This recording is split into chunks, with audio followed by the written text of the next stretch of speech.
0, 1. Let's get Hello started. and welcome to Beyond Top 10 Tennis. My name is Dr. Ashley Morgan Berge and I'm your host. If you're not familiar with my work, would like to learn more about it, head on over to AM8 International, the first tennis lab of its kind worldwide that is centered on delivering top 10 tennis rankings and is 100% backed by science. I'm the author of 13 books behind multiple theories and have been an elite coach for over 19 years and work with athletes around the world, Europe, the United States through Australia. I'm also the world's leading authority in this space with my research coupled with my extensive coaching background, being responsible for landmark findings to deliver the next generation of play. With new foundations this season of my latest release, My Tennis Black Book, Federer, Nadal, Serena, Djokovic, the 2025 season will deliver something new. So as always, buckle in and enjoy the ride. Welcome to another edition of Beyond Top 10 Tennis. If you've been with us for some time now, thank you so much. We wouldn't be here without you, but also you know what we are all about. If you are new, welcome. As always, I would encourage you to track back to earlier episodes to get a feel, I guess, from where we were, where we're going, or how far we've come as well. But also, a lot of those earlier episodes laid the foundations, touched on more so, I'll say, the scientific jargon that's really become more of a familiar language. Most listeners are familiar with that, or I like to think. But also, if you are not sure, queries around that, head on over to AM8 International. There's a huge catalogue there, absolutely free to access as well, of posts, of snippets of previous podcast episodes, transcripts are all there as well, easily able to search through. Also, share with me your thoughts on that as well. Even more so, 13 books, 12 of those are specifically about the pathway, the long game, again on AM International, and what you need to do to track towards that top 10 tennis ranking. If you are, say, in the top 20, top 10, what you need to do to get towards that Grand Slam win, that maiden championship. If you've won a Grand Slam, what you need to do to win that second, so replicated success and more. And the key markers around that, it's huge, it's absolutely significant, first of its kind worldwide, you would have heard me say a short time ago, but all of those books in the background as well.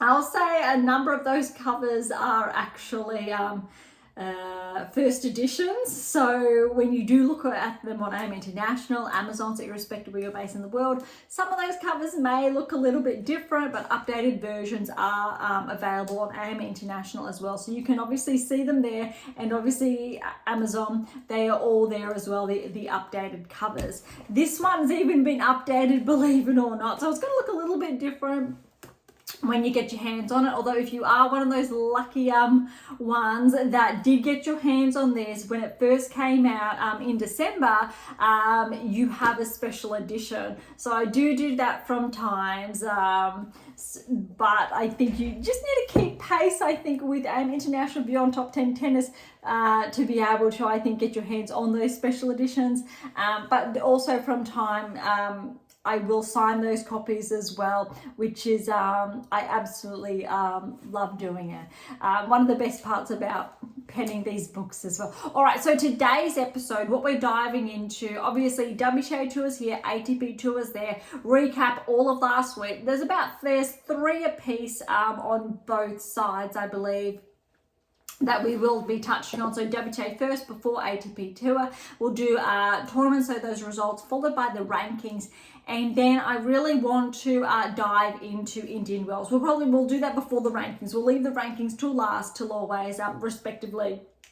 But I want to dive into Indian Wells. That's kicking off this week. Qualifying draw is still underway, so it has not been finalized, but the actual draw has just come out, which means we will have a chance to look at where different players are based. But obviously, top 10, I think it's about the top 14-ish. We'll have a look at it later.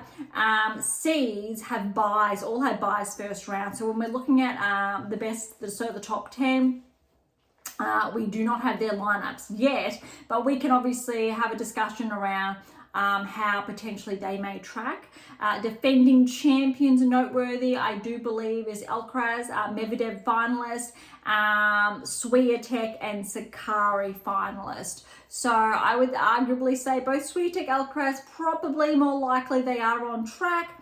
Medvedev, maybe Sakari, maybe not, to defend that finalist results, but it's definitely going to be interesting as far as points are concerned. Recall last week's episode as well, pinpoints especially around Tsitsipas's probability of joining the top 10 if he performed well, and how obviously this week has now panned out with the data obviously corresponding with his results, working in his favor. Not too many big jumps on the WTA Tour as far as the top 10 is concerned this week. However, also note last week, I want to say it was last week or the week before, how I did share Andreeva most probably would not be able to hold on to her position inside the top 10 because of Badosa just slipping out, and if she tracked well this week, it most likely will place her back inside the top 10, push Andreeva out, and obviously with the data there, how that's also happening or has happened. So I'm sharing that up front, today's episode, to know both tours, Badosa, Tsitsipas respectively, back inside the top 10. And so we have had players also push out. And that's just how powerful the data is in the space of less than a week.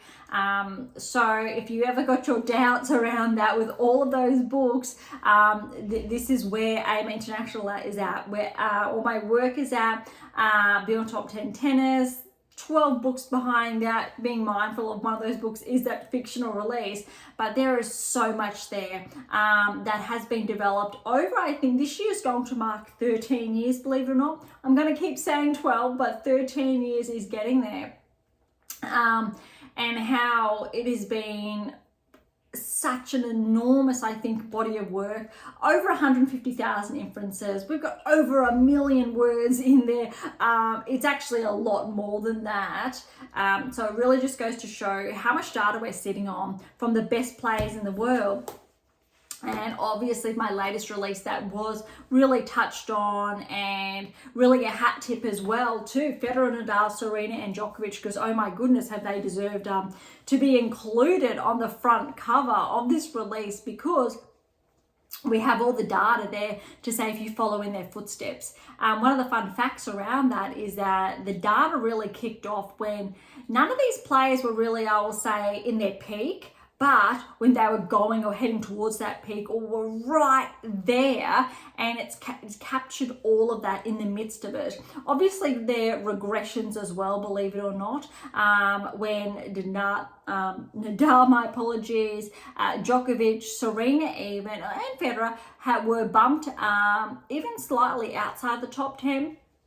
Before they jump back inside the top 10. There's a lot of fun metrics there, and that's in earlier releases and how they have been tracked. Also the rise of the likes of Osaka, Swiatek, Sinner, Alcaraz, and I've touched on that previously. But before we dive into WTA Tour results from the past week, this week, if you have your hands on your black book, I'm going to share where you should be up to. If you do not have your black book yet, please do get your copy. That's really important, and it will help guide you through the collection, the initial foundations, different stages, irrespective. If you're a top 10 player, the black book's for you. If you're a top 100 player, black book's for you. If you are yet to have a professional ranking, black book is for you, because it's been broken down into different levels, different stages, depending on where you are at in your or along the pathway towards that top 10 tennis ranking. So you'll see that marker there that I've got the poster.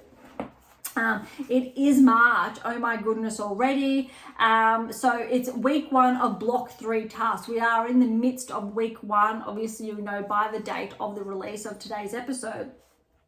But block 3 obviously denoted, the months are denoted by blocks, months, etc. And you can see right there the levels. So look, episodes you should be listening to this week, tracking back, we're looking at 25 and 27 respectively.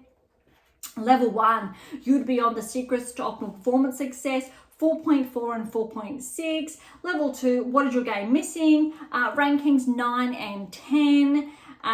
Reading through obviously the very detailed sections. All if you're at level 3, the science of elite performance, chapter 2, the coach-athlete relationship and the information process. And they're just pinpointers, chapters you should be addressing, the books that you should be drawing your attention to. And there are notes obviously in the beginning of your black book about where you can dedicate additional time, how you can choose the respective level you're at and the corresponding stage, etc. The topic this week is actually the role of education, and it's a good one. So it's very simple, streamlined, but you will see different aspects in that topic, how it's transferable to your game, your performance, results, etc. That is what your black book is all about. All right.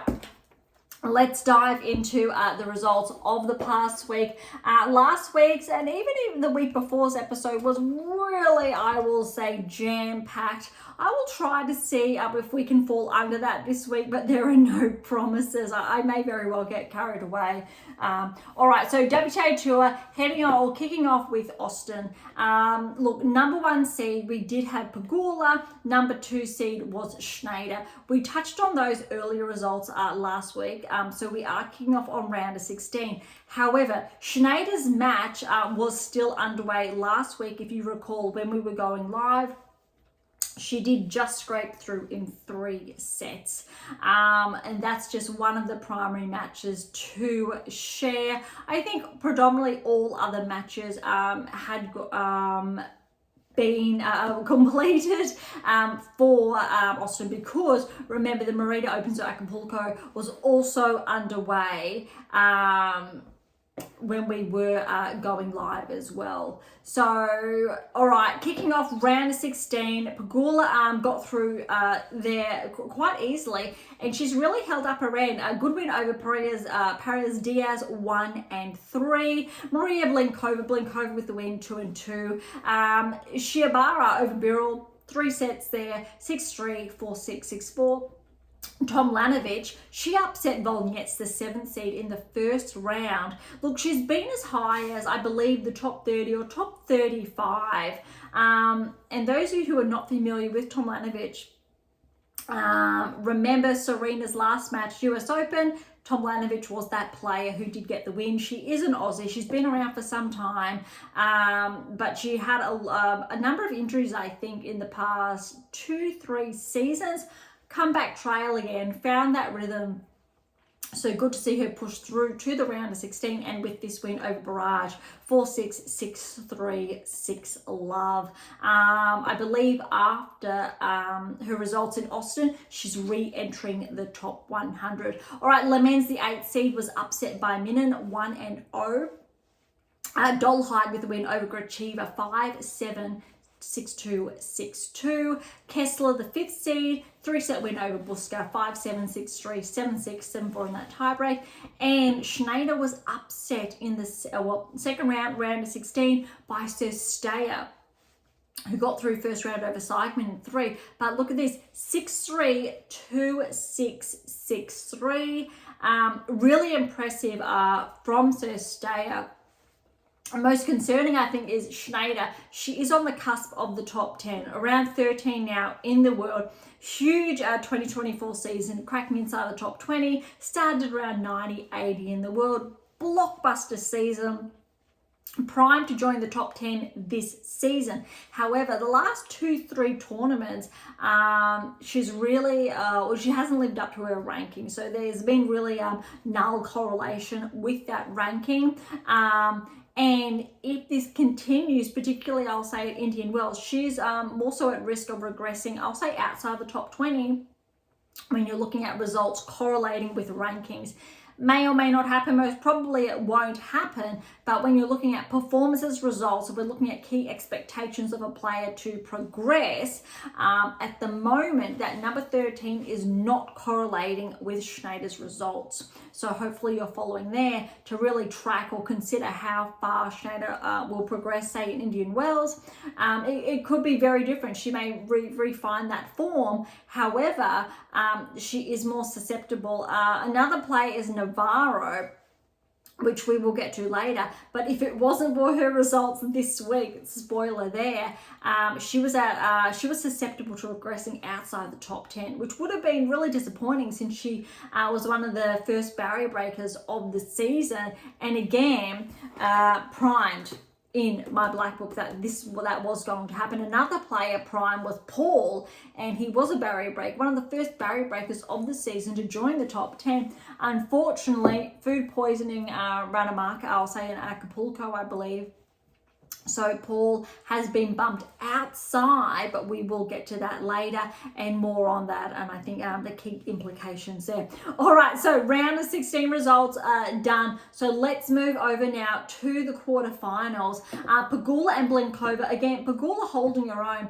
I really wanted Pegula to do well here to correlate with that new top 4 ranking after obviously Paolini was pushed back purely because she wasn't defending her points the other week. A bit disappointing there. But Pegula, with this winning streak, we're seeing her, I'll say, earn that ranking, whereas it's somewhat correlating. Should Paolini still be there? I would say yes, that she does deserve that, still to be placed at 4, whereas she's been in action. Hasn't had the results, I guess, as desired. But Indian Wells is going to be very, very interesting for a number of top 10 players. I think we're going to see a little bit of a shuffle, but let's close out Austin first. All right, next quarterfinal, Tomljanovic with a good win over Shibara, 7-5, 3-6, 7-6, 10-8 there in that tiebreak. Huge win again for Tomljanovic. Even though Austin is a 250, we're seeing at least 3 wins here from Tomljanovic. Which is really, really good, and why obviously we're seeing her bump back inside the top 100.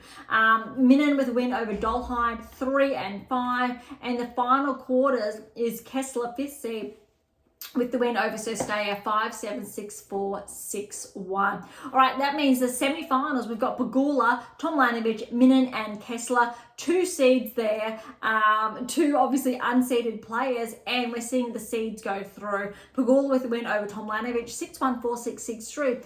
But how good was that for Tomljanovic to hold her own 3 sets over Pegula?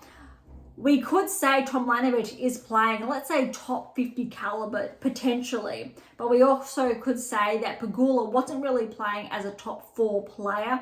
Neither player were playing, well, Pegula, I would argue, wasn't playing her best tennis. Tomljanovic really pulled on that form that got her, I'll say, that final win over Serena, but also her ranking, say that top 35. So it's going to be interesting also to see, maybe Tomljanovic will cause some upsets earlier rounds at Indian Wells if she qualifies. So we will again also talk about that later. Kessler with the win over Minen, 5-4. So well done to Kessler. She's having a relatively solid, I will say, last couple of weeks, which is really good to see. So Pegula Kessler in the final, and Pegula picked up her first title for the season, 7-5, 6-2 with the win there. So we're going to see Pegula solidify, I think, that position inside the top 5 at 4, and believe it or not, I believe there's just over 1,000 points now separating Pegula from Gauff, which we didn't really think would be a topic of conversation, let alone this early on in the season. So it's going to be definitely very interesting the next couple of weeks to see, especially how the March swing unfolds. And Kessler as well, she's just been tracking steadily, similar with a number of other players. So well done. We will see a bump in the rankings. All right, so congratulations to Pegula there. All right, over to Mexico. The Merida Open there, Navarro was the number 1 seed and Berge the 2nd seed. We did touch on round of 32 last week, so we're going to kick off with the round of 16. I know there were some matches still underway last week as we were going live. I believe that was Sonmez and Sakkari. Sonmez with the win over Sakkari 5-2. Little bit concerning from the perspective that Sakkari is a defending finalist at Indian Wells. There was another match I do believe that also was underway, but I won't go through them all because I am not 100% sure. It was over a week ago and there's been a lot of matches. So let's dive into the round of 16. Navarro over Martic, solid start 1-2. And again, similar to Pegula, I'm rooting for Navarro because she needs these wins. She needs that momentum, especially leading into Indian Wells. To grab those points, to hold on to that 8% or to rejoin, because I think she's been a little bit susceptible to almost join that 2%, almost, not yet. There are other players in there. But for Navarro to maintain that 8%, and look, if you're not familiar, remember my previous release, How to Develop a Top 10 Tennis Ranking, The Power of the 8th Key, 8%, 2% that comprise of the top 10. And obviously the data behind that supports that. That's another huge conversation, but we did touch on a lot of that last season. This season we are focusing obviously the data around my black book. So that's why I do share, if you haven't tuned into early episodes, that's why they're so important, fundamental. They establish those key foundations of the language, but also where the data is coming from and how they shape, how it has been shaping the next generation of play that I also touched on previously as well. All right, so for Navarro to maintain that hold inside the 8%, we need more of that momentum. Otherwise, she was susceptible at maybe regressing a bit, similar to how Paul has done. However, I would say unusual circumstances has caused that, and we'll touch on that later. All right, round of 16. Lynette Sonmez. Sonmez on a roll here. Good win over Lynette, 6-3, 3-1. Lynette unfortunately did have to retire. This one is absolutely huge. Vekic, 5th seed and joint. Look, Vekic hasn't really been tracking the last couple of weeks. She's had some earlier exits, but Maya joint, she's an Aussie, up and coming. Would have heard that she committed to the NCAA, played a US Open, didn't collect her prize money because she was going to play for Texas. Yes, she is an Aussie. Long story short, that was me once upon a time, Aussie playing in NCAA. So I understand the perspective or the shoes that joint was in, but huge playing in the US Open, getting, I believe, 2nd or 3rd round there, notching up those points, then decided around the Australian Open that she was just going to go pro. I think it's going to be too complicated. She's playing too well, unfortunately. I'm hoping for her sake that she's still starting or has started her studies on the side, say part-time while still playing, but she definitely has been tracking. This is such a huge win over Vekic, 6-1, 6-2. It was huge. It wasn't a 3-setter. It was 100% lopsided. Well done, joint. And I believe with this win, joint's broken into the top 100. First time in her career, only 18 years of age. Definitely one to keep watching.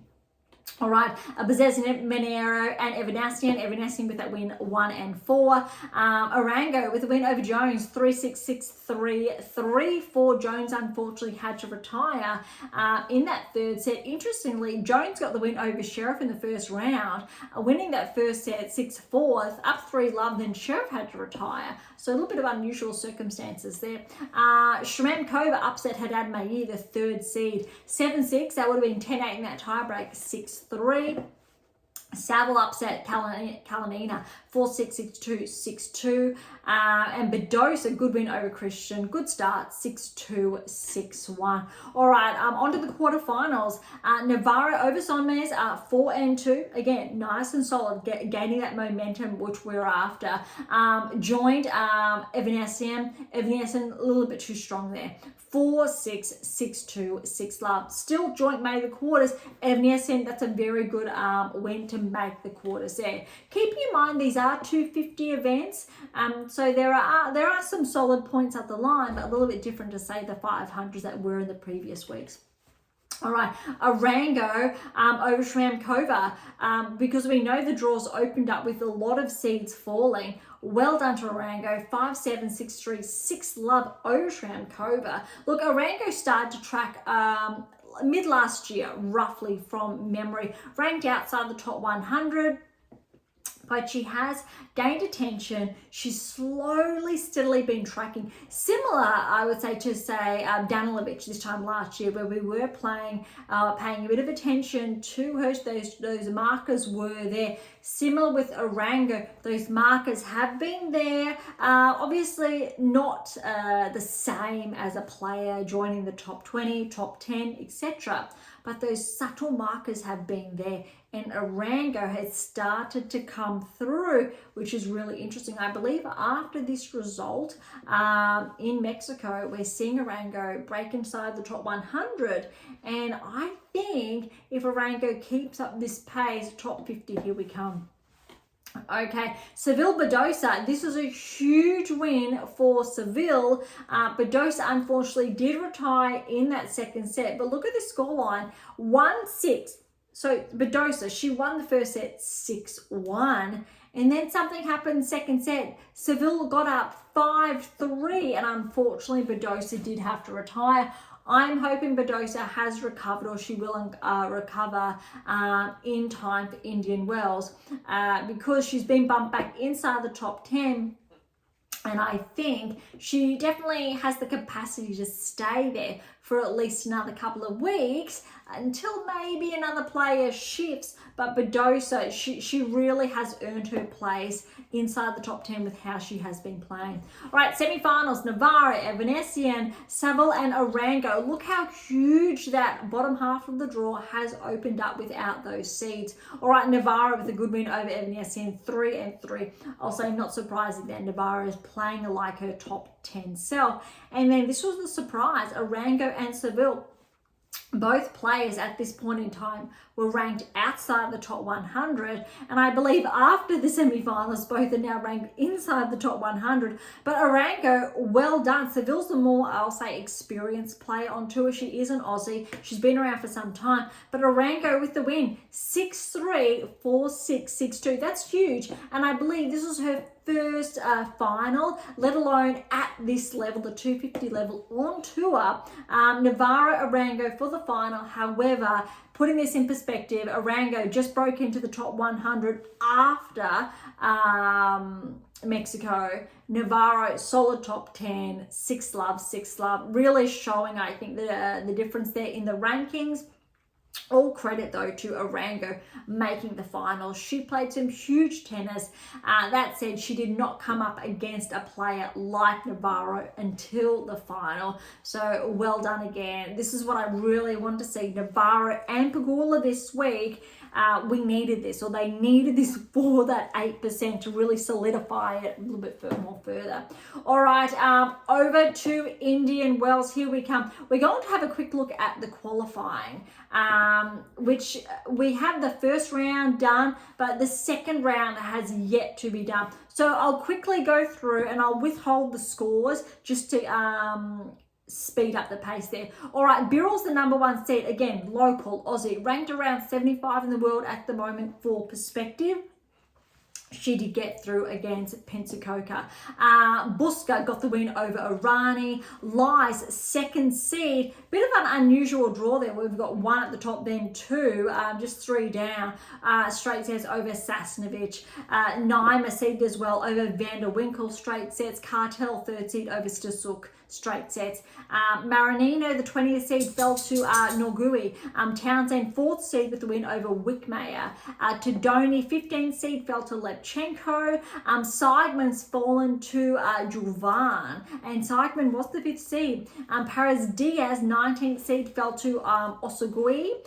Sotomayor's 6th seed got the win over Wee. Tomljanovic got the win over Paraja, and Torres Tormo got the win over Hibno. Starobatsiva fell to Alu. Minan, the 8th seed, got the win over Golozman. Barrage fell to Golubic, the 17th seed. Gadecki, the 9th seed, fell to Bjorkland. Joint, the 16th seed, got the win over Zakharova. Bondar, the 10th seed, fell to Inglis. All right, Ito, 22nd seed, 3 sets win over Sniger. Seville and Teichmann is the 11th seed. That's underway at the moment. Teichmann got the first set 6-4. Seville serving for that second set. Carl, the 14th seed, got the win over Martic. Straight sets. Baptiste, 12th seed, 3-set win over Shiobara, and Sanskew, 24th seed, has fallen to Jean. Straight sets there. As always, I sincerely apologize for the mispronunciation. I'm 100% positive that I have mispronounced a number of those names there. I genuinely do apologize, but that's just to give a feel of what's going on in the first round of the qualifying. So second round qualifying, we've got Birrell and Buska will play off for a place. Lies and Nymana, so first and 13th seed, second and 18th seed respectively. Cartel and Nugi. Cartel's the 3rd seed. Townsend and Lipchenko. Townsend 4th seed. Juran and Oskui. Both of them upset seeds respectively. Sonmez, 6th seed, will play Tomljanovic, 23rd seed. So Tomljanovic is in with a shot to play in the main draw of Indian Wells. That's what we really want to have a look at. Sorobes Tormo, 7 seed, will play Liu. Minen and Gulbik, 8 and 17 seeds respectively. Joint is the 16th seed, so she will play Bjorn Lund for a place in Indian Wells. So both of those plays, that's going to be very interesting. Inglis and Ito will play off, and Carl will play the winner of Seville and Teichmann for a place in the main draw. And Baptiste is the 12th seed. She will play Jean for a place in the main draw. All right, that's qualifying. That is huge that we've gone over. Most excitingly now, what we have is the main draw. The draw has come out. So we're going to have a quick peek there.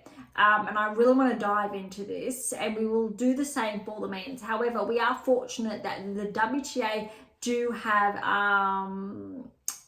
the draw in a more, I'll say, easy view, that we can have a look at potential lineups down the track.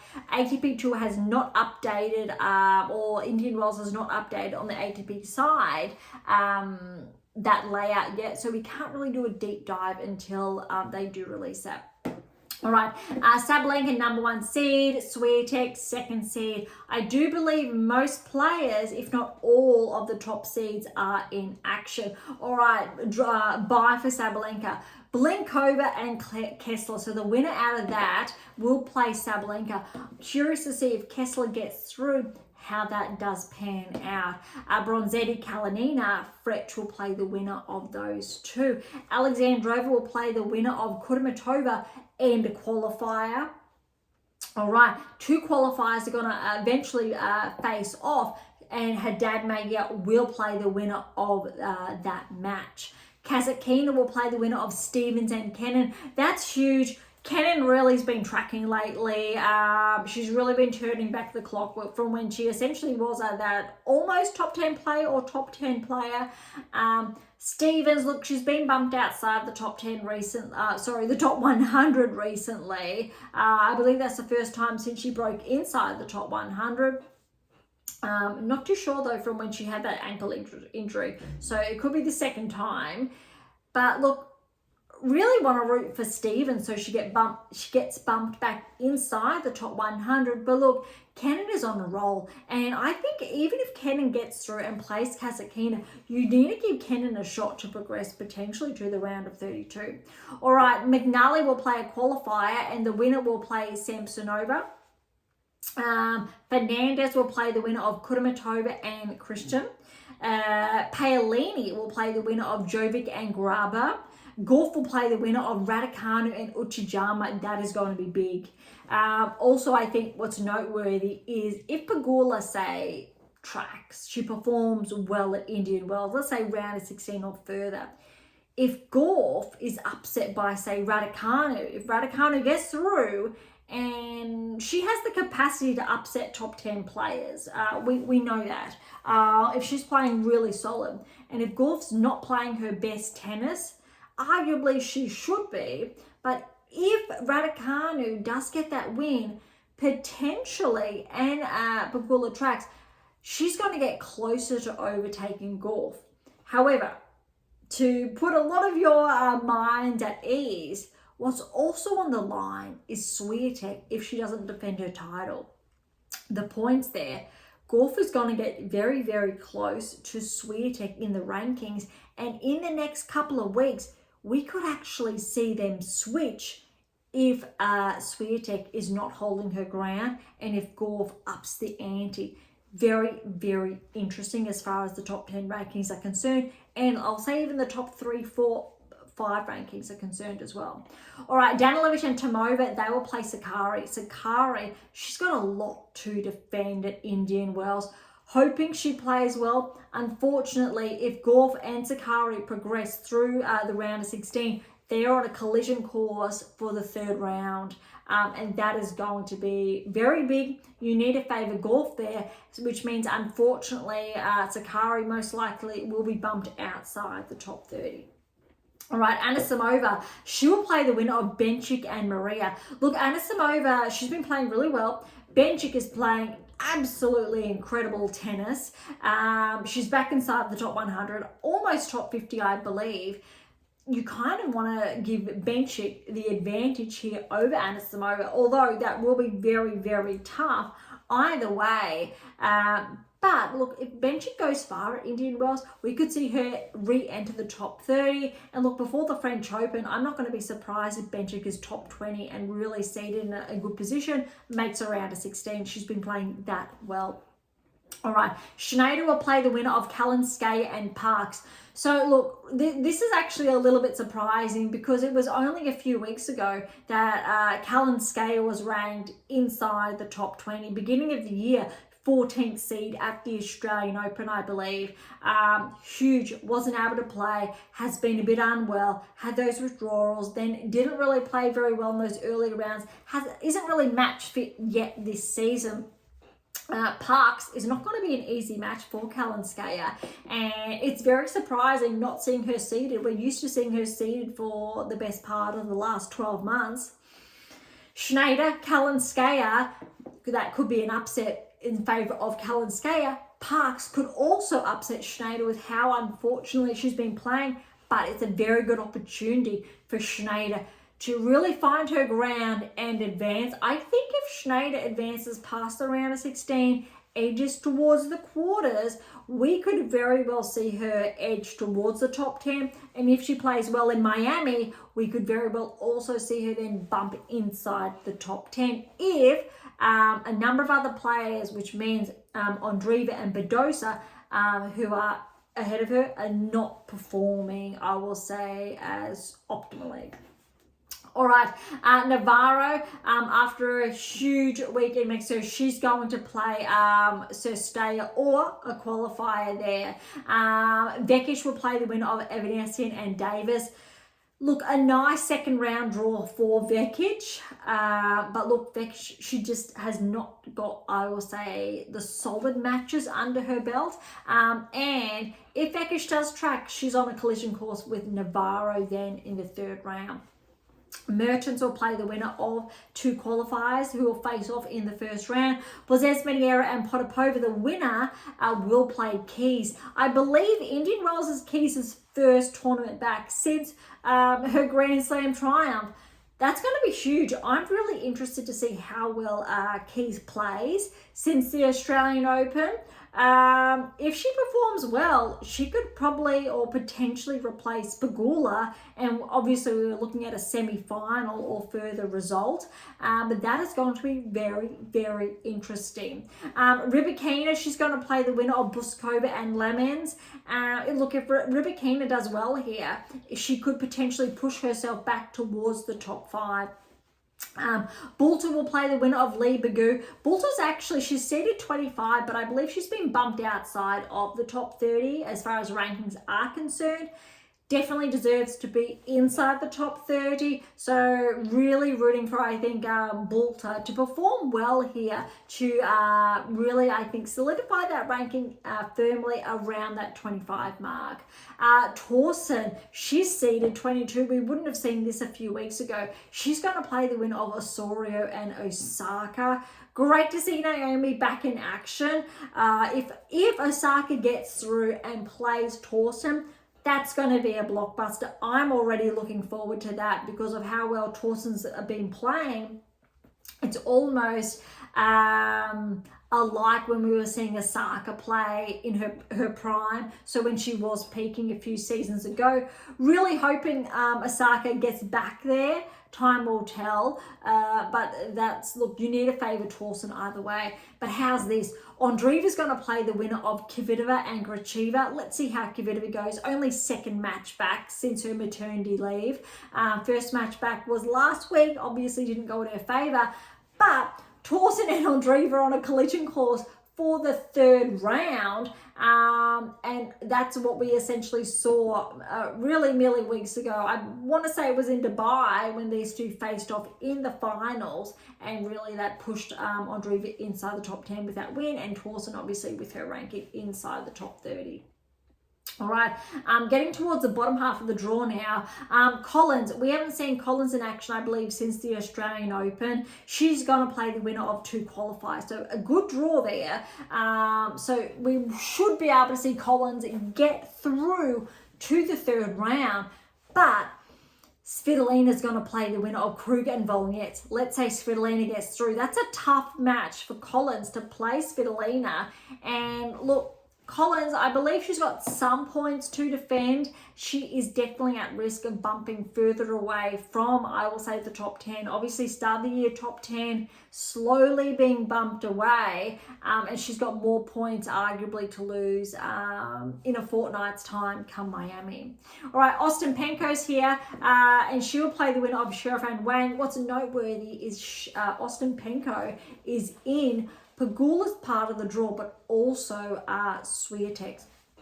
But this is interesting. Ostapenko is going to play the winner, Sheriff Wang, but Pegula is going to play the winner of Stearns and Lynette. Stearns has been playing exceptional, but let's go with seeds. Let's say Stearns, Pegula gets through. That's going to be tough, I think. Stearns really has a good case to get through. And let's say Ostapenko gets through. That's a tough encounter. Ostapenko or I'll say against Pegula could be Stearns. Look, Ostapenko, again, been playing really good tennis. Remember the upset against Swiatek only a few weeks ago, but you really need to actually favour it. I would say Pegula or Stearns in that scenario, but that is going to be a very, very interesting third round encounter. All right, Zheng, she's going to play the winner of Azarenka, who will play a qualifier. Rooting for Azarenka here. We've seen a bit of slip in her ranking. We're not seeing Zheng perform so far this season, unfortunately. So I really want Azarenka to scrape through with the win, really to get her ranking to bump back inside the top 30, as again, definitely her results or performance does deserve. Zheng is a part of that 2% susceptible to regress outside the top 10, even though her ranking has her, say, the 8th seed. She definitely is one of those players susceptible to regressing outside the top 10, really in the next couple of weeks. And it could be as early as a few weeks after Indian Wells and Miami, but it's going to be very interesting to watch this unfold. Shramkova and Sun, the winner of that match will play Noskova. Look, if Noskova gets through, and let's say Zheng gets through to the third round, that is going to be spicy, because rooting for Noskova with how well she's been playing, you really need to give her a shot, rankings aside. But look, maybe Zheng's got to find that form that got her to Olympic gold, that got her to a finalist, got her to quarterfinals at Grand Slams last year. Maybe. But maybe last season took too much of a toll on her body, and she's still recuperating. We have seen that before. All right, Kostyuk, she's got a lot of points to defend. I believe she made the semi-finals last year at Indian Wells. She's going to play the winner of Montgomery and a qualifier. And then we've got Badosa. She's going to play the winner of Rakimova and Dolhide, which means Kostyuk and Badosa are on a collision course for the third round. Look, Makova, she's going to play the winner of Zarazua and Kokiaretto. Siniakova and a qualifier. The winner there will play Putintseva.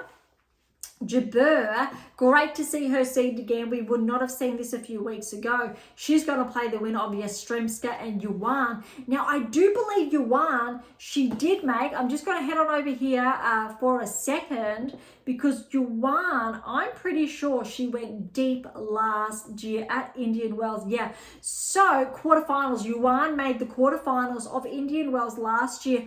Wasn't seeded then, isn't seeded now. Fell to Golf in 2 tight sets. So look, you never know here. If Yuan, look, she's played well, although she's got a lot of points to defend. Yastremska, we would have seen her seeded potentially this time last year. So this is actually a nice draw for Jabeur to collect those points to probably bump herself back inside the top 30.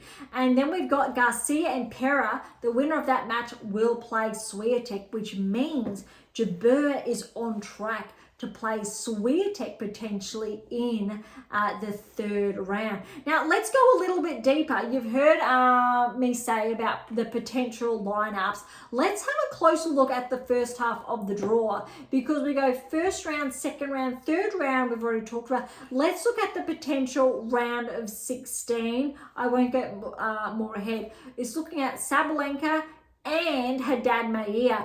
Look, I'm actually going to favour potentially someone else, maybe Alexandrova there over Haddad Maia with how she's been playing, to Sabalenka, which means Sabalenka has a relatively smooth ride through to the quarterfinals, which is going to help her ranking or her hold on the #1 ranking. Kazakhina, we can say, if obviously Kenna does not disrupt that, is on track for Paolini. Let's say Paolini gets through. We'd love to see that. Sabalenka and Paolini will face off then in the quarterfinals. That's going to be interesting. That'll be very, very big. Rooting for Paolini actually to bump her back inside the top 5. Now we've got Gauff. And looking at as far as the quarters are concerned, and Schneider, you need to actually favour Gauff to get through to that quarterfinal, purely because of how I will say Schneider's has been the last couple of rounds, but potentially Benchik could be there too. But I'm still going to place Gauff in that quarter. And then Keys we've got, and Navarro. Oh, that's going to be tough. Round of 16 between Navarro and Keys. Let's put Navarro there because she's a bit more match fit. But that could go either way. So Gauff then and Navarro actually has the upper hand on Gauff as far as recent wins are concerned. I believe, recall last season at the Grand Slam, I think it was both at Wimbledon and I want to say the French or thereabouts. That will be very, very interesting. All right, bottom half of the draw, we do have Rybakina and Andreeva. For a round of 16. Let's say a Rybakina is playing sensational. You really want to give it to Andreeva, but I'll go with the rankings or the seeds at this stage. We really want to see it unfold in those earlier rounds, how well both players are playing respectively. And then we've got Collins and Pegula. I'm going to give it to Pegula, although, look, I did say Ostapenko earlier, and even Stearns is in there, but let's go with seeds. Collins, Pegula, going to put Pegula there. So Rybakina, Pegula in that quarters. Let's favour Pegula with how well she's been playing, if she can hold on to that #4 ranking. Then we've got Zheng, all right? Zheng and Badosa there. You need to favour Badosa to pull through. And Noskova and Kostyuk are both there, which is really solid, this section of the draw, which unfortunately also is Swiatek's part of the draw. A lot tougher, I would argue, than Sabalenka's section of the draw. That's tough. Badosa and Zheng. I'm going to push Badosa through to the quarterfinals. Could change because Kostyuk's there, and you want to root for Kostyuk, although she hasn't been performing, I would say, at her peak in the last or in recent weeks. Noskova, she's going to be dangerous though as well. That's a tough call. All right, Markova, this is brutal, I think, because Markova's on track with Swiatek to face each other in the round of 16. I believe Swiatek did get the win over Markova recently, but with how Markova has been playing, that's tough. And we want Swiatek to defend her title, to hold on to that number 2 ranking, or some of us do, some of us maybe not, but that's tough. But let's say, yeah, all right, Swiatek we need to say, and then we did say Zhang, Badosa and Swiatek potentially then in the quarterfinals. It's a very tough section of the draw, a lot tougher arguably than how Sabalenka's quarter has panned out. Paolini, yes, is there, but they're really the biggest threats as Sabalenka, Paolini more smoothly through, I would say, to the semifinals. Gauff's draws are a little bit more tricky with Keys, Navarro, Schneider's all in there. Rybakina, yes, Torsen, Andreeva, Collins, Ostapenko, Pegula, but look, this you got Zhang, Noskova, Kostyuk, Badosa, Markova, Jabeur with Swiatek. That's a tough one. All right, I'm looking forward to Indian Wells unfolding. Action will get underway, I do believe, tomorrow. Let's have a quick look at the rankings. We did get a little bit carried away before we then head on over to the ATP Tour. Really quickly, all right, Baptiste, bit of a regression there, although she's at 100 starting there. Gadecki's back 699 in the world. Buska's up 396. Wang's back 895. Tom Lanovich, welcome back to the top 100. 17-point progression, 94 in the world. All right, looking for the big movers. Townsend's back 789. In the world. Maria's back 887. Joint, welcome to the top 100. 18-point progression to 85 in the world. Blinkova's back 882 in the world. Arango, welcome to the top 100. This is huge. 53-point progression, the biggest mover of the week, to 80 in the world. Let's see if she qualifies. I think she actually missed the qualifying cutoff for Indian Wells. We didn't see her name there, but she should be able to hold on and progress because she won't have huge points to defend. Liza's back 178. Let's see if she can qualify for Indian Wells and get some traction. Maybe even if it's a 1 or 2nd round, I definitely believe Liza is capable of that, depending how that draw plays out, because we're yet to see where the qualifiers are placed respectively in the draws. All right, Dolhide, 7-point progression, 73 in the world.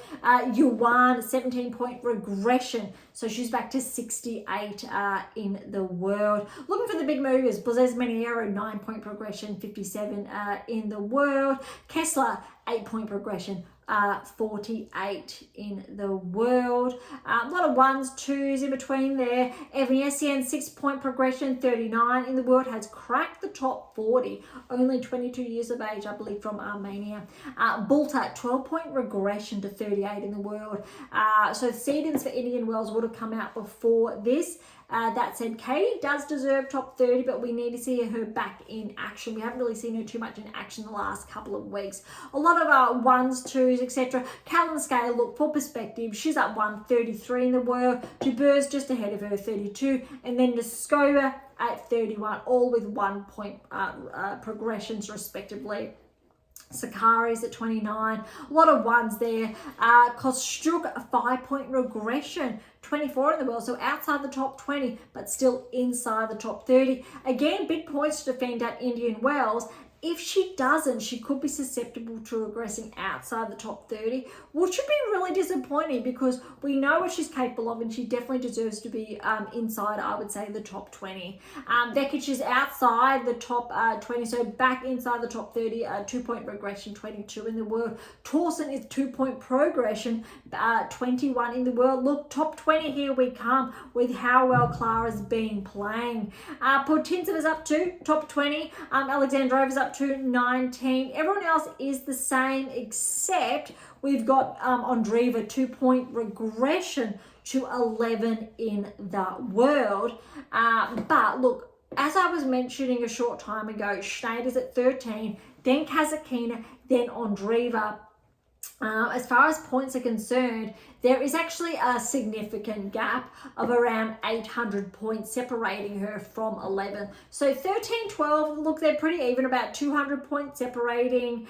Collins from Schneider, so 13, 14, there's around like 100, let's say. But Markova, she's at 15. She's definitely eyeing the top 10. But look at this. 11 and 10, there's literally 36 points separating Andreeva from Badosa, neck and neck. However, Andreeva can bump herself back inside the top 10 if, and it's a very big if, Zheng regresses outside. And I do believe with how all of these players, top 10, have been playing, Zheng is primed to regress outside the top 10. Andreeva then does deserve to be put inside the top 10 as far as rankings, results, correlations are concerned this season. So for fans of Qin Wan, unfortunately, with her level of play at the moment, she should unfortunately be bumped outside the top 10. That doesn't mean she won't regain or rejoin the top 10 this season, depending on her level of play, if she can find that again. But if that does happen, there's an opening for Andreeva to get back inside the top 10. But let's see what happens.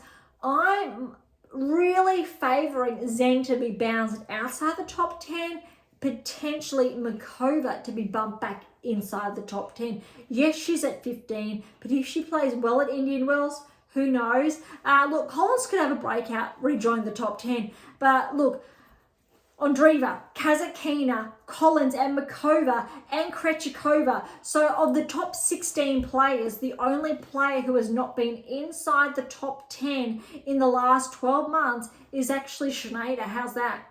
And actually top 17, Haddad Mayer was top 10 just before or around the US Open.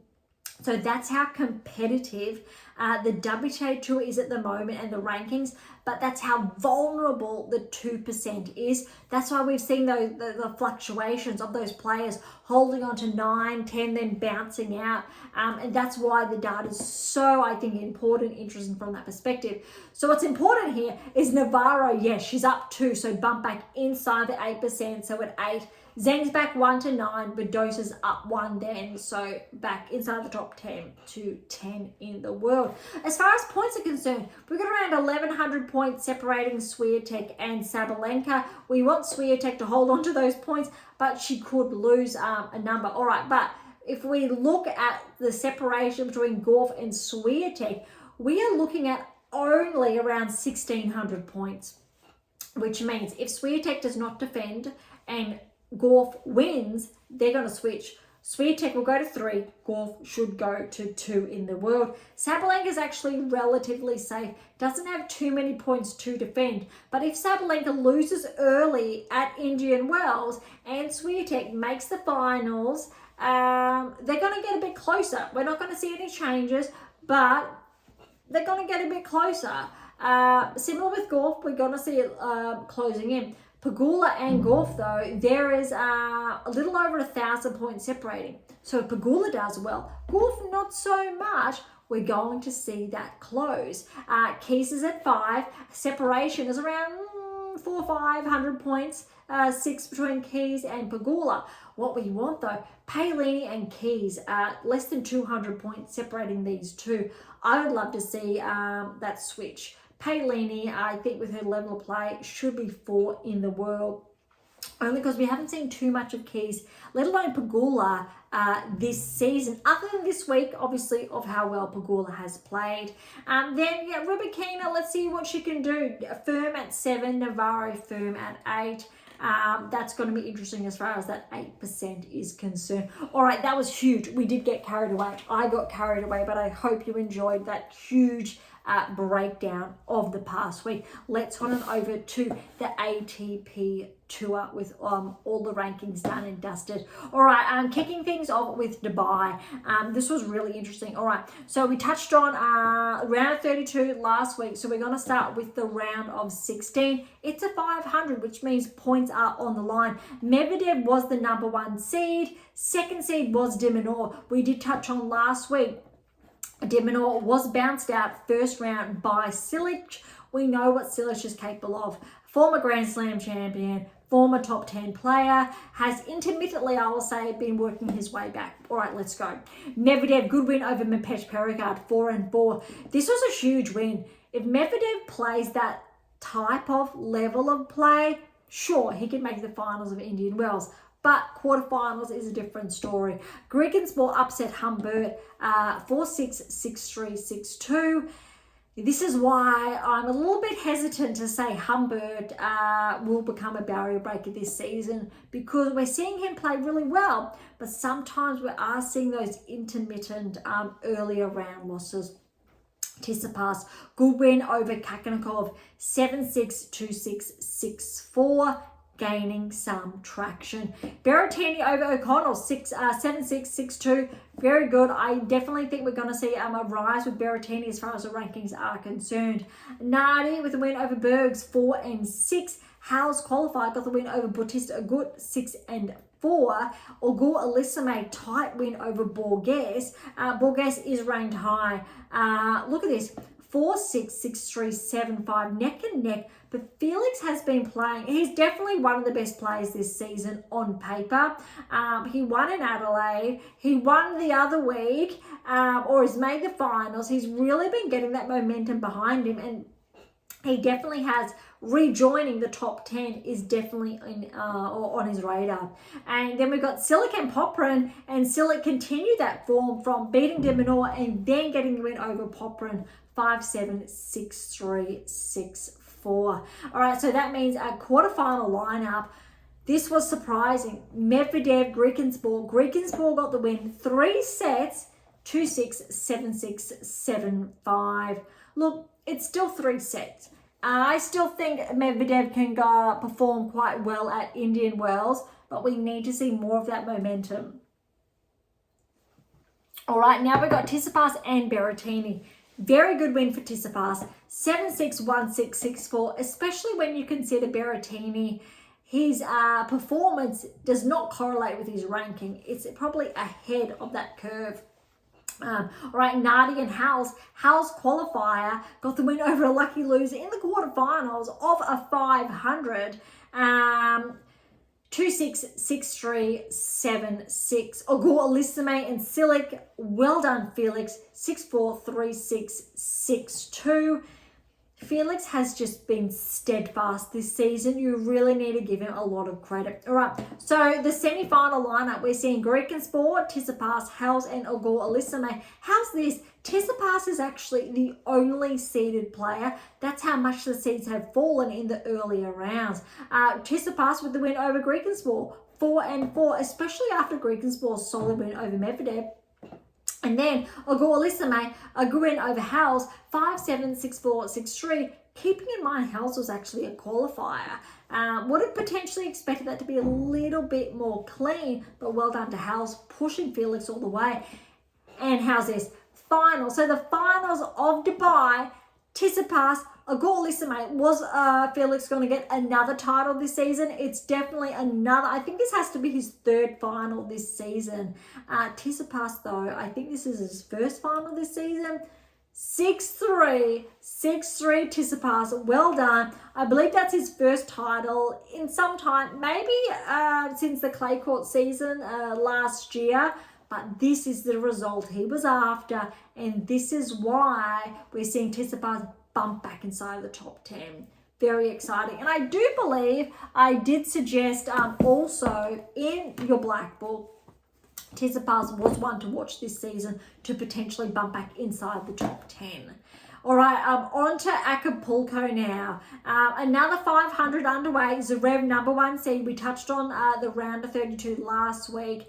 And Rudd is the 2nd seed. So both of them, I do believe, no, they didn't have bye. They both progressed through to the round of 16, but jam-packed with upsets in Mexico. You will see what I mean shortly. All right, so bear with me. This is why we're seeing a bit of a shuffle in the rankings that don't necessarily correlate. Zverev and Tin. Learner Tin, remember him from the Australian Open, how well he did making the quarters, I believe there. He did qualify, got through round of 16, then he got the win over Zverev, 3-4. This is where we're seeing Zverev with the capacity to notch up points the last 2 tournaments, and he's lost earlier than the finals, which means he's not closing the gap as quickly as he potentially could between himself and Sinner. So I would say he's not taking full advantage. Okay, Altamar Makak the 8th seed with the win there over Altamar, 7-6, 6-1. Nakashima and Rune. Nakashima, huge win there over Rune, 3-love. However, I do believe this is the start, round of 16, of when players started to feel unwell. This is the match I do believe a lot of players, or the round, a lot of players did get food poisoning. Rune was the first player to fall, although he did make it out on court, but Nakashima, 3-love there. Goffin over Shelton, 7-6, 6-3. Not too sure if Shelton did report feeling unwell. A little bit unusual, but there's another seed gone. Shapovalov Michelson, look, 6-4, 6-3 to Shapovalov. Similar to Felix, both Felix Auger-Aliassime and Shapovalov were ranked 10, 11 roughly in the world a few seasons ago, and they were interchanging those places, really setting themselves up as the next generation of play. Both players, interestingly, regressed. Steep regression. Shapovalov more so. I feel like there's an injury there, not too sure, but we're seeing Felix back almost inside the top 20. I think maybe top 20 is back this week inside the top 20. Shapovalov's getting that momentum, and it's taken some time, most part of last season, but I believe now he's back inside the top 50. Really exciting to see, especially when both these players, I believe, are still under or around 25 years of age. All right, so good win for Shapovalov there. Giron Paul, walkover. So again, round of 16, Paul did not make it out on court. Yes, Rune did, just Paul was not able to make it out on court. So Giron went through, another seed gone. And Davidovich, Fokina and Tiafoe. Tiafoe was the 7th seed. Davidovich, Fokina with the win. 6-3, 6-7, 6-3. Can't really put that down to feeling unwell because that was pushed to 3 sets. Maybe Francis wasn't feeling his best, but another seed gone. Well done to Davidovich, Fokina. And then lastly, Pacio Mendes, a wild card, was to play Rudd in the round of 16, got through the first round. Rudd was unable to make it out on court as another walkover. Again, there was literally something in the water or thereabouts, making a number of these players feel quite unwell, unable to either make it out on court or continue play. And that is why we're seeing, well, especially with Paul's early retirement there in the round of 16, the shift in the rankings. Unfortunately, because he was not feeling the best, he wasn't able to notch up those points to keep him there. And with Tsitsipas's win in Dubai, that was enough to push Paul outside the top 10. Maybe temporarily, but we will see how Indian Wells unfolds if that does change. All right, on to the quarterfinals now. So we've got Teen and Macaque. Macaque was a little bit too good, 14, 3 and 5. Interestingly, Macaque and Shapovalov are the only seeded players in the quarterfinals. Nakashima with the win over Goffin, 7-6, 6-2. Shapovalov with the win over Giron, 4-6, 6-3, 6-2, and Davidovich, Fokina with the win over Pacio Mendes, 2-2. Semi-finals, Macaque, Nakashima, Shapovalov, Davidovich, Fokina. Huge opportunity for Shapovalov to get to a final. Macaque as well, yes. 8th seed and 9th seed respectively. Macaque held up his end of the bargain with the win over Nakashima. 6-4, 1-6, 6-4, but Davidovich, Fokina was too good for Shapovalov, but it was tight. 2 tie breaks, 7-3 and 7-1 respectively, which means Macaque and Davidovich, Fokina played off in the finals. Macaque was a little bit too good for Davidovich, Fokina, but it was tight. Tight first set, 7-6, 8-6 for that tie break. 6-2 Macaque. Well done to Macaque. I think as far as rankings are concerned, Macaque must be edging towards the top 20. I'm just going to take a peek, and yes, Macaque has just scraped through 20 in the world. That's huge. That's very significant. And if you were listening to, I will say, our episodes early in the season when the Australian Summer of Tennis did kick off, you would have heard me pinpoint how well Macaque was playing I will say in the United Cup. I was going to say Hopman Cup, but that's what it used to be called. So in the United Cup, McCack played some really good tennis in those first few matches. So that's why this is not surprising. All right, over to Santiago.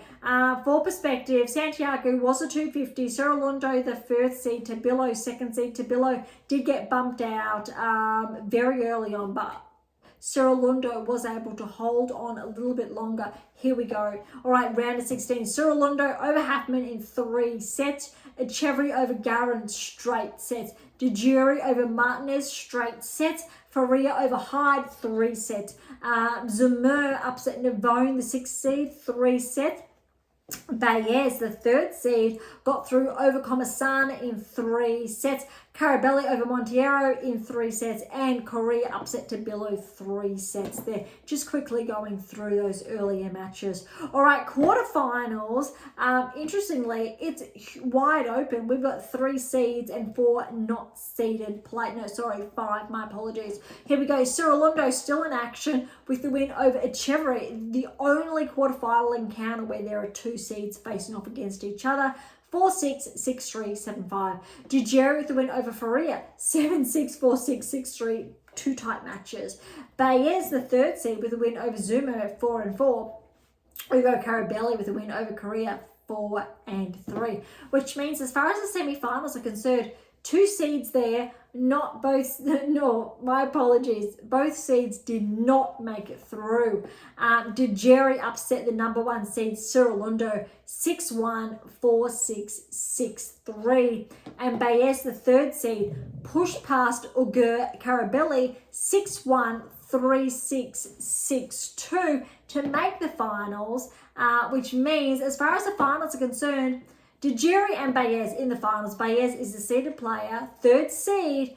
DeJury upset Baez 6-4, 3-6, 7-5. So courtesy of that result, we should see some very big bumps in the rankings this week.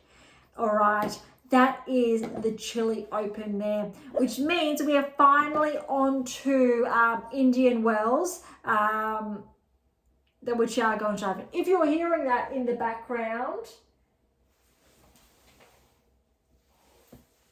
all right, I can't pick him up, but you would have seen last week or the week before one of our sidekicks there, a small fluffy one.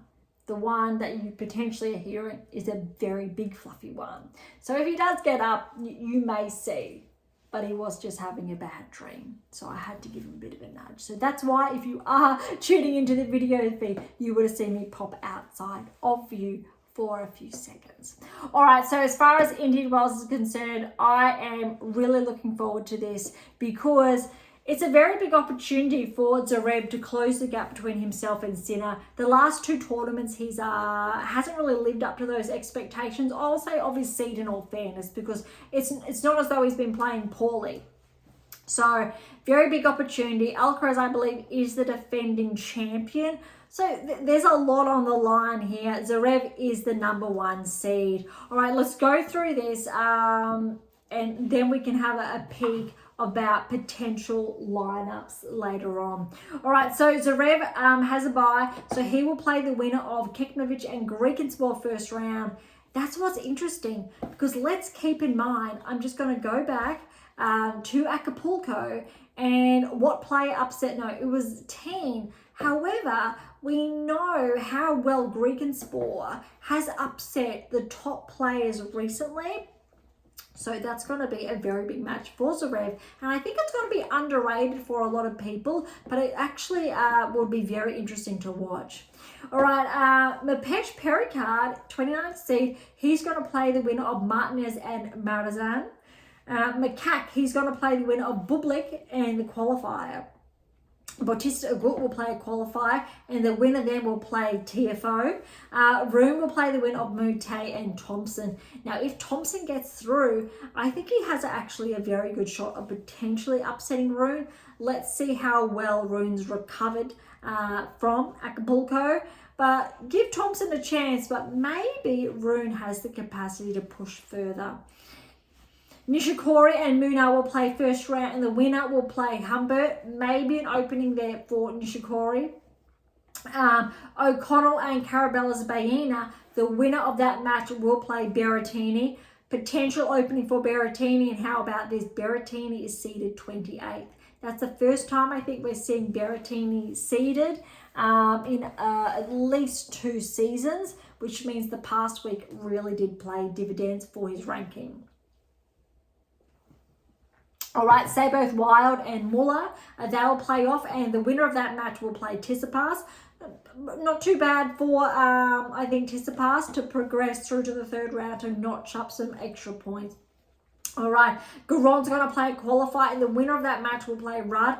That's going to be tough, I think, if Garon gets through to play Rudd, because we know how well Garon can play and how he's intermittently been tracking from last season, even early on this season.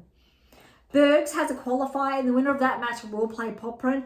Really want to see Popyrin perform like he did late last year. I don't think he's necessarily been living up to his new ranking peak, but he's definitely capable of it. And I think if Popyrin plays well here, we could very well see him edge towards the top 20. All right, Zhang will play a qualifier, and the winner of that match will play Fils. Similar to Fils, if he gets momentum at Indian Wells, we could see him edge towards the top 50. Acapulco will play Sauerland. Winner of that match will play Mazzetti. Look, let's see how well Mazzetti plays here. Similar to Draper, similar to Paul, Mazzetti is also one of those players that I've talked about in my black book, so it's all in print. It's already published from December last year. Irrespective how this season so far has unfolded, Mazzetti's in here to potentially break into the top 10 this season. But I still want to see a bit more of him. But this is where it really starts, that we need to see some really positive metrics from Mazzetti if that is to happen. All right, Paul's going to play the winner of Boyer and Vukic. Really rooting for Paul to get some traction at Indian Wells, bump himself back inside the top 10. Potentially we're going to see Rublev outside the top 10. I want to have a look at the points and have a little bit more of a clear view on the separations there between players, because I definitely think Paul does still have that capacity to be firmly inside the top 10. All right, Norrie and Nardi are going to face off, and they're going to play, or Lecheka will play the winner of those two. Michelson will play the winner of Gaboli and a qualifier. Basavaredi and Booba are going to play off, and Medvedev will play the winner of that match. I will say that that's a good initial match for Medvedev to get a few matches under his belt, hopefully, but there's a lot of pressure there to make the finals to defend those points. Rublev, he's going to play the winner of Arnaldo and Kovacic.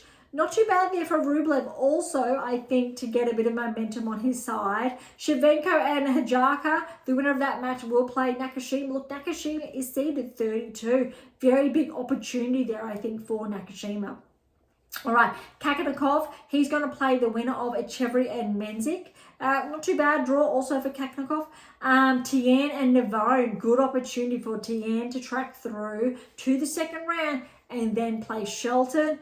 That is going to be huge. If that is the case, I'm looking forward to that. Might not be, but really good opportunity. I think for current gen, next gen, even though they're both similar age, but also a very good opportunity for Shelton to perform, because look, Shelton's now on the cusp of the top 10. He really has that potential to bump inside the top 10. But there are other players knocking. We'll have a look at the ranking shortly after Indian Wells, but Shelton is definitely knocking on the doorstep. All right, Draper's another one of those players knocking on the top 10. He's going to play the winner of Fonseca and Fernley. That's huge. Fonseca's a wild card. If Fonseca plays like he played at the Australian Open, that's going to be dangerous. I think that is the biggest 2nd round match right there. Draper and Fonseca. That is definitely worth tuning into. Bonzi Brooksby, the winner of that's going to play Felix. That's a good one. And on track, if Ogor Elisame heads through and Draper as well, they're primed to meet each other in the 3rd round. All right, Tabilo 30th seed. He's going to play the winner of Laktovic and a qualifier. That draw has opened up for him there, especially because Baez is going to play a qualifier and the winner will play Fritz. Haven't seen Fritz in action for a few weeks, so interesting to see how he levels up. Djokovic back in action. How's this? Kyrgios is in action. I wasn't sure or aware that Nick was playing Indian Wells. Great to see. Draws in his favour. Kyrgios has a qualifier first. Let's say Kyrgios plays really solid tennis, gets that win. That's a tough draw there. We've got Kyrgios and Djokovic. That said, you need to favour Djokovic either way. Even though we saw how well Kyrgios could play first round Australian Open, firmly did get that win there. I do believe it was first or second round, I want to say. But still, you need to give Djokovic the edge. We know how well he can play here. Also hard court as well. But that's going to be, nonetheless, interesting lineup. I won't put as much pressure, let's say, as the Fonseca Draper potential lineup, but obviously, clearly, the Djokovic-Kyrgios match is definitely going to be one to watch, of course. Great to see. It'll be really good to see, to gauge how Kyrgios is tracking, if his levels change from the Australian Open or if it's thereabouts the same. I think that's going to be really interesting because that can really pave the way for potentially how Kyrgios will play later this season. All right, McDonald and Gavrish Fokina will face off first round. Winner will play Cerulundo. Winner of that match then on to Djokovic, potentially third round. That's a nice section of the draw, I think, for Djokovic to ease his way into. Hurkacz, he will play the winner of Darderi and Diaz Acosta. Interested to see how Hurkacz plays. Look, this time last year he was top 10. Without a doubt, Hurkacz can rejoin the top 10 this season if he continues to build that momentum. I just want to see more of that because there's a lot of players knocking on the top 10. Hurkacz, look, he knows what it takes, but he's the 20-month seed. There are a number of players in front of him knocking on that door, but he doesn't need... Look, if Hurkacz can get, let's say, to the semi-finals potentially, top 15, here we come, and then in Miami, if he does the same, he could then get, say, top 12 potentially. It's a long shot, but he's definitely capable of that. All right, Goffin and Sonego, they will play the winner of, or Diminor will play the winner of Goffin and Sonego. Good section there. However, Diminor and Hurkacz are on a collision course for the third round. So it might have to take back what I just said about Hurkacz tracking if Alex is to progress through. Really want Alex to get that momentum, let's say to the quarterfinal stage, so he really holds on to that top 10 ranking because it's taken a little bit of a hit in recent weeks. Dimitrov, again, knocking on the top 10, was in the top 10 a few weeks ago, 14th seed now. He's going to play the winner of Rinderknech and Borges. Monfils and Struff. Korda's going to play the winner of that match. That's going to be interesting. Shapovalov, he's going to play the winner of two qualifiers. So that'll, I think, a good chance for Shapovalov to get some traction. However, Howells is going to play a qualifier, bear with me, and the winner of that match has Alcaraz, which means Shapovalov is on a collision course with Alcaraz in the third round. A little bit brutal there, which also means Dimitrov Korda on a collision course, then potentially with Alcaraz in the round of 16. Quarters, I believe, is looking like Alex is on a collision course there. That is a little bit rough from that perspective. Let's have a little bit more of a deep dive, similar to what we did on the WTA Tour. It's a little bit more tricky since the full layout, the ATP Tour has not made available just yet. So bear with me. So Rev, we're looking at potentially... No, all right, so we've got second round Zverev, third round, we are looking at Mepesh Pericard. And then if we drop that down, potentially TFO round of 16. I won't go any further than that. All right, Rune Humbert, collision course for the third round. And then maybe we're going to see Berrettini, Tsitsipas. So Tsitsipas and Rune there.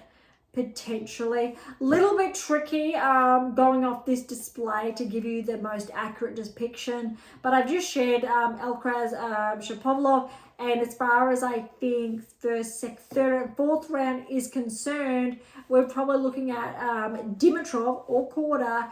Quarterfinals I've shared is Alex or Hurkacz there. Going up a notch, we've got Cerulundo Djokovic, which means Djokovic potentially has Fritz oh my goodness, in the round of 16. How's that? Which means Ogor Draper, third round, fourth round, and then Shelton Kaknikov further, if I am gauging the draw correctly. So again, it's a little bit tricky. It's not as clear cut as the WTA Tour. Rublev actually has Rublev potentially could face Medvedev, I think, round of 16, if I am tracking this draw correctly. Then we've got Paul's in line to meet Fils or Mazzetti, round of 16. Popyrin, Rudd, third round. Let's say Rudd, Tsitsipas, round of 16. Humbert, Rune's in there. Rune, I want to say Tifo Macaque. Bit tricky there. Then we know Mapesh Peregrine, Zverev. So I think that's thereabouts. I think I've missed one section of the draw, so there's been a little bit of an overlap. So maybe not that's it's not the most accurate depiction of that lineup. Hopefully, in the days to come, ATP Tour will release a more clear-cut draw that we can see. I'll say on one page rather than scrolling, so we can't really see the clear-cut breakdown like the WTA Tour. So please do keep in mind that I do believe that I have shared some errors in there. It's not absolute, so very important that I do share that. But this is going to be really interesting as far as players tracking. So as far as last year though is concerned, on the men's at Indian Wells, I did share earlier that Medvedev did make the final. Alcaraz got the win, but Sinner made the semi-finals there, and Paul did as well, which means Paul does have points to defend. And look, Rune made the quarters, so did Zverev. And Lecheka did, as well as Rudd. I won't go further back. I think, and as far as the women are concerned, we had Sakari, Navarro in the quarters. Wozniacki, she's not in action. Potapova was, Kostyuk, we know, we touched on that. And Yuan and Gorf. And also know that really rounds it out for there. All right, let's head on over to the rankings before we wrap up today's episode. A lot longer than anticipated, but it's worthwhile. Indian Wells is huge. All right, starting at 100, Tseng is back just 100 in the world. Pooley's back 399. Shevchenko's back 3, and so Duckworth 3 and 3, 98, 97 respectively. All right, Djokovic, he's back 94 in the world. Colagorov is up 6 to 92 in the world. Saboth Wiles back 5, 91 in the world. All right, Venderson Short back 5 to 85 in the world. Bublik has taken a huge hit, 31-point regression to 82 in the world. Fonseca, he's back 2 to 80 in the world. Let's see how he goes at Indian Wells. He could get that ranking inside, I'd say the top 60, maybe top 50 if he makes round of 16 or further. Nishikori and Nori are back both 3 respectively, 77 and 76. Dejiri, with that title win, it was a 250 though, remember, a 29-point progression to 74 in the world. Well done to Dejiri. That's really huge. Rendenek, 12-point regression, 73 in the world. Looking for the bigger movers now. We've got Lernatein, 15-point progression to 68 in the world. And again, we'll see if he builds on that at Indian Wells. Nardi, 12-point progression, 67 in the world. Nishioka's back 5 to 65 in the world. Ugo Carabelli with his performance the past week, 8-point progression to 61 in the world. Howells also with his results the past week, an 18-point progression to 59 in the world. That's very noteworthy there. Although no one's beating yet Arango's huge progression on the WTA Tour. All right, a lot of smaller movers this week. Looking for the bigger ones. Here we go. Davidovich Fokina, 9-point progression, 39 in the world. It's hard to believe Davidovich Fokina is only 25 years of age, but he's been around for a number of years now. He may very well edge towards the top 30 if he performs well at Indian Wells. Thompson, he's actually was top 30, but he's bumped back 1, but he's at 38 in the world now, so he's taken a bit of a hit this season. Santiago, after his standout performance at the Australian Open, he's back to 37. Berge is up to 36. He has, I think, been on the cusp of the top 30. Nakashima, 9-point progression, 33 in the world. There we go. Mapesh Pericard, gone back just slightly, 30 in the world. And here we go. Berrettini's up 129 in the world. Welcome back to the top 30, really inside there. Also, Shapovalov, 4-point progression, 28 in the world. Welcome to the top 30 again, Shapovalov. Oh my gosh, yeah, 28, only 25 years of age. He has gone through the works as far as being inside the top 10, regressing outside, only 25 years of age, similar to Felix, I believe. Huge, well done, Shapovalov. Really rooting for Shapovalov to perform well at Indian Wells to bump back inside the top 20, because both himself and Felix, they were at such a high level, top 10. And we're talking when Nadal, Djokovic, Murray, Federer, they were all in the mix, all around, I think, that top 15 ranking range. And these two really held their own. So it's really great to see them progressing again. Quarters back 2 to 25. So is Lecheka 24. Kakanenkov's at 123. Herkak's back to 22. Fils is back to 21. But Makak, 5-point progression to 20 in the world. How's this Humbert? He's back 4 to 19 in the world. He was 15, 14 only a few weeks ago. So a little bit of a hit there. Felix, yet 24 years of age, so only a year between the two, himself and Shapovalov. He's up 3. Welcome back to the top 20, 18 in the world. Tifo's at 117, Mazzetti's at 116. We know they've both been slightly higher, or Tifo, we know he's top 10, has formerly been. Mazzetti's at 116. We know, I think he's been around 15 though. Dimitrov's at 115. It was only beginning of the year Dimitrov was inside the top 10. So we know, say, Herkak's, Dimitrov were both top 10 this time last year. Rune as well. Rune was just bumped outside the top 10 this time last year, or around January, February last year. But look, Draper's back 2 to 14, and then we've got Rune. Shelton's up 2 to 12. Paul's back 1 to 11, and we've got Tsitsipas up 2 to 9 in the world, has pushed Diminor back to 10. Disagree with that, because we know how well Alex can play, has played, but that's the point. But look, let's have a look at the separation. Rune and Shelton are 60-point difference. And as far as Draper and Rune are concerned, only a 10-point difference. Between Dimitrov and Draper, it's a bit more. We're looking at 55, 65-point separation there. A little bit bigger between Mazzetti and Dimitrov, just under 100 points. I'll stop there, but they're very, very close.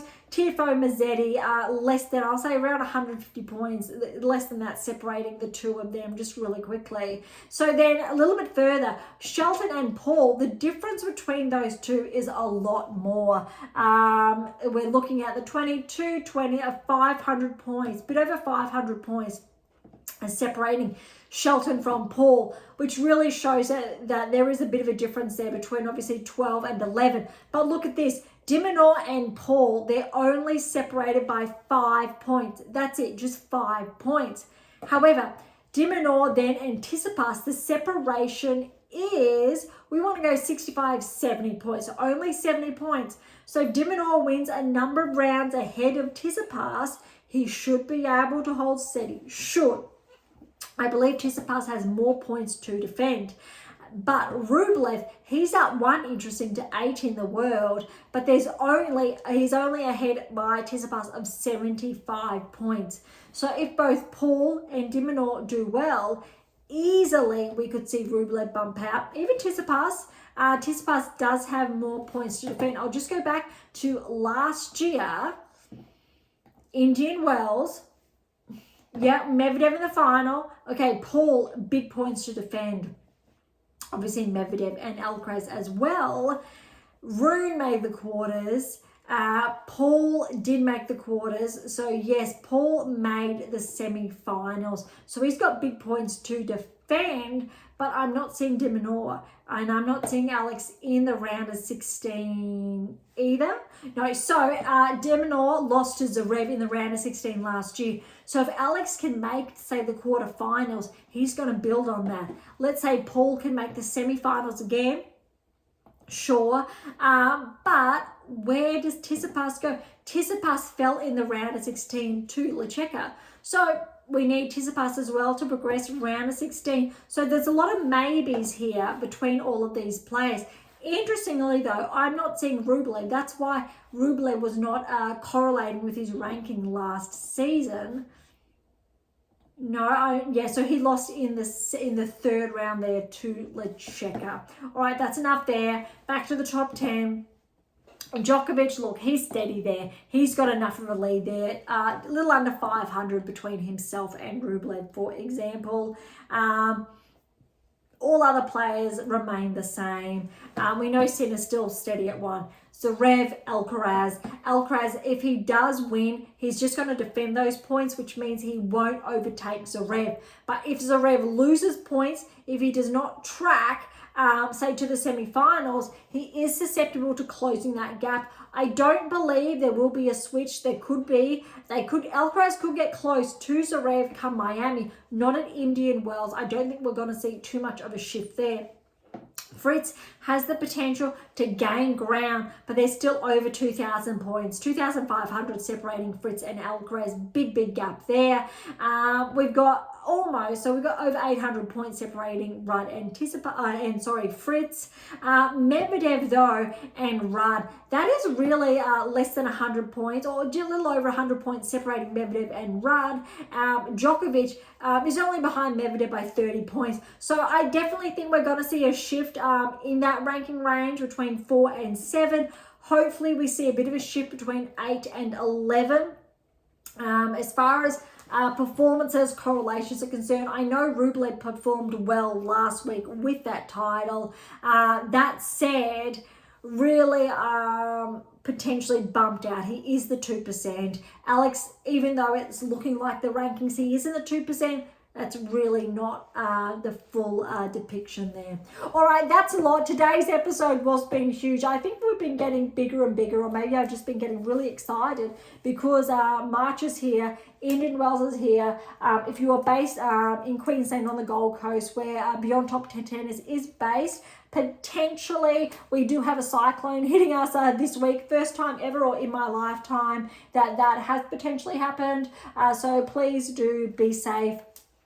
I'm looking forward to Indian Wells. All going well, that we're fine here, that we will maybe potentially do a special edition in the earlier rounds of when Indian Wells kicks off, because we're going to have a lot of matches to cover. All right, so thank you so much for listening. To grab your copy of my new release, My Tennis Black Book, Federer, Nadal, Serena, Djokovic, Navigating Playing Towards a Top 10 ranking, head on over to AM8 International or Amazon, so irrespective where you are based in the world. For any comments or questions, head to AM8 or Topic Thread to leave comments directly. Head to YouTube or Spotify to interact with Beyond Top 10 Tennis, catch up on our blogs, or to sign up to my newsletter. All links are in the episode notes, as well as how to access Pink Octopus books to Spruik. If you enjoyed today's episode, please subscribe, like, share, and all of the above. Beyond Top 10 Tennis exists for you, so please consider sharing us near and far.